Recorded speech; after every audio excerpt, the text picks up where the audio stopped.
दोस्तों, एक बार की बात है। एक बहुत ही बुद्धिमान व्यक्ति एक स्थानीय गांव में रहता था।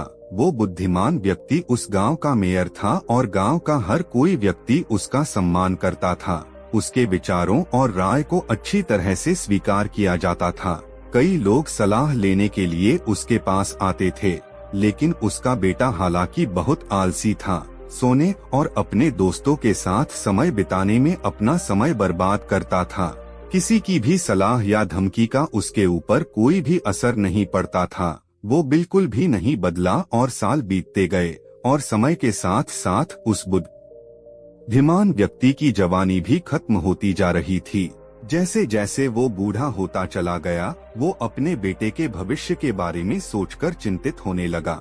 फिर उसे याद आया कि उसे अपने बेटे को कुछ देना होगा ताकि भविष्य में वो अपने परिवार का ध्यान रख सकें। उसके बाद उस बुद्धिमान व्यक्ति ने एक दिन अपने बेटे को बुलाया और कहा कि मैं चाहता हूँ कि तुम जिम्मेदारियाँ लेना सीखो और इस जीवन को समझो, और मैं चाहता हूँ कि तुम अपने जीवन के असली मकसद को ढूंढो, और जब तुम उसे ढूंढ लोगे तो उसे तुम हमेशा याद रखो, तब तुम सदैव खुशी और आनंद से भरा जीवन जी सको। उसके बाद उन्होंने अपने बेटे को एक बैग सौंपा। जब बेटे ने उस बैग को खोला तो उसमें 4 जोड़ी कपड़े हर सीजन के लिए, एक और कुछ खाने के लिए चीजें और थोड़े बहुत पैसे थे, और उसके साथ एक नक्शा भी था जिसे देखकर वो हैरान हो गया।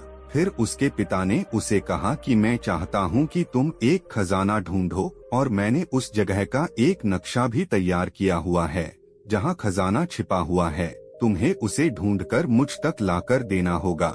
उसके बेटे को यह विचार बहुत पसंद आया और उसने यह सोचा कि उसके पिता के पास उसके लिए एक अच्छा आइडिया है। इसीलिए अगले ही दिन वो लड़का खजाने को ढूंढने की यात्रा पर निकल पड़ा। उसे वास्तव में बहुत दूर सीमाओं, जंगलों और पहाड़ों की यात्रा करनी थी। जब उसने यात्रा की तो दिन हफ्तों में बदल गए और हफ्ते महीनों में बदल गए। इस दौरान वो बहुत से लोगों से मिला और कुछ लोगों से उसे खाने की मदद मिली तो कुछ के पास आश्रय। वो उन लुटेरों से भी मिला जिन्होंने उसे लूटने की कोशिश भी की, और जो लोग उसे धोखा देने का प्रयास करते थे। उसे अपनी यात्रा में उससे मानवता का सबसे अच्छा और बुरा अनुभव मिला। धीरे धीरे मौसम बदल गया और जब मौसम खराब हुआ तो वो उस दिन रुक गया और मौसम साफ होने पर अपनी यात्रा को फिर से शुरू की। आखिरकार 12 महीनों की यात्रा करने के बाद वो अपनी उस मंजिल पर पहुंच गया और वो एक पहाड़ की चोटी थी। नक्शे में यह दिखाया गया था कि खजाना एक सुनहरे रंग के पेड़ के नीचे रखा गया है, और जब उसे वो पेड़ दिख गया तो उसने उस पेड़ के नीचे खोदना शुरू किया। लेकिन 2 दिन खोदने के बाद भी उसे वहाँ पर कुछ भी नहीं मिला। तीसरे दिन वो इतना थक गया कि उसने निराश होकर उस जगह को छोड़ने का फैसला कर लिया और अपने घर वापस लौट आने का मन बना लिया। जब वो वापस अपने घर जा रहा था तब रास्ते में उसने उसी बदलती प्रकृति और सीजन का अनुभव किया, और इस बार हालांकि वो खिलने वाली फूलों और पेड़ों में नाचने वाली पक्षियों का आनंद लेने के लिए रुक गया। उसके साथ ही उसने केवल सूर्यास्त देखने के लिए अलग अलग स्थानों पर रुक भी गया।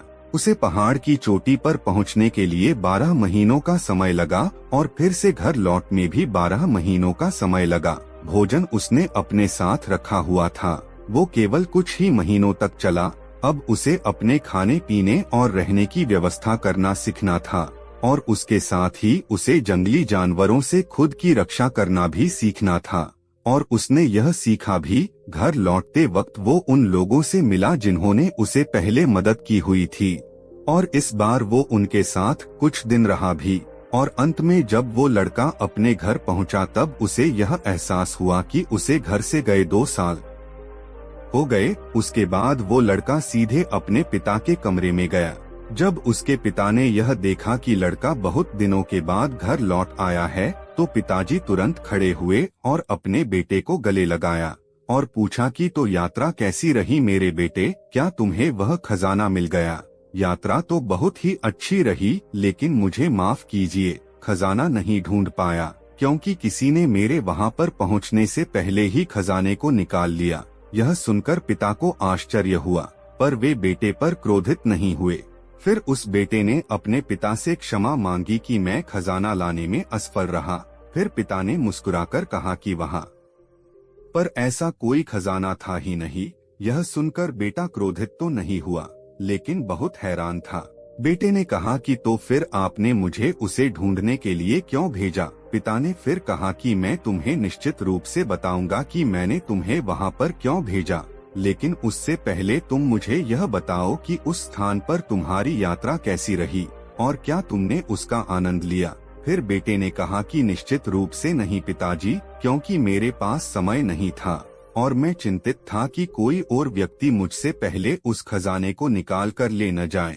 इसीलिए मैं उस पहाड़ की चोटी पर पहुंचने की जल्दी में था, लेकिन मैंने घर वापसी की समय में यात्रा का आनंद लिया। मैंने कई दोस्त बनाए और हर दिन चमत्कार देखा। मैंने कई सारी विभिन्न कौशल और संघर्ष कला सीखी। इन सभी सीखों ने मेरे खजाना न ढूंढ पाने के दर्द को भुला दिया। पिता ये सुनकर बहुत खुश हुए और अपने बेटे से कहा, बिल्कुल मेरे बेटे, मैं चाहता था कि तुम एक लक्ष्य के साथ अपना जीवन व्यतीत करो, लेकिन अगर तुम अपने लक्ष्य पर ज्यादा ही केंद्रित रहोगे तो तुम इस जीवन के रियल खजाने को खो दोगे। सच्चाई तो यह है कि जीवन का कोई लक्ष्य नहीं है, बल्कि जीवन एक यात्रा है और वो ये चाहती है कि तुम उसको अनुभव करो। दोस्तों, बस ये याद रखो कि जब आप अपने सपनों का पीछा करते रहते हो, तब उस यात्रा का आनंद लेना बिल्कुल भी न भूलें। आप सफल भी हो सकते हैं और असफल भी हो सकते हैं, लेकिन सबसे बड़ी सीख इसकी यात्रा में है। हर दिन अच्छा होना और हर दिन दूसरों की मदद करना और हर दिन खुश रहना, यही जीवन का असली लक्ष्य होना चाहिए और कुछ मायने नहीं रखता है। यही सीख हमें इस कहानी से सीखने को मिलती है। उम्मीद है आपको आज की यह कहानी पसंद आई होगी। धन्यवाद।